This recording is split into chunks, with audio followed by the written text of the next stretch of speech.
le cristal incrusté à l'arrière de son cou.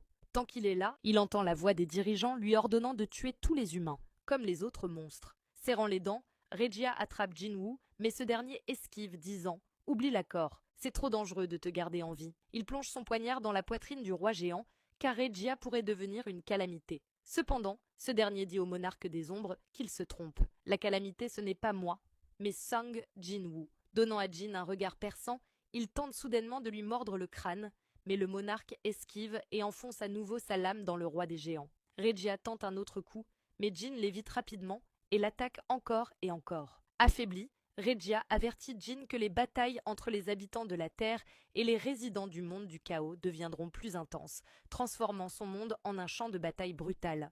Il dit à Jin qu'il espère que tout ce qu'il veut protéger sera réduit en cendres dans l'enfer de la guerre. Jin lui répond que cela n'arrivera pas et fonce sur le monarque, lui tranchant la tête et mettant fin au règne du maître du donjon. Le système informe Jin qu'il a vaincu le monarque du commencement, Regia, l'un des 9 monarques. En raison de l'énorme quantité d'XP reçue, du temps supplémentaire pourrait être nécessaire. Jin se désole de ne pas avoir pu faire de Regia un soldat de l'ombre, mais il se contente de l'objet magique que son corps laisse derrière lui. Il gagne un grand nombre de niveaux et atteint officiellement le niveau 122.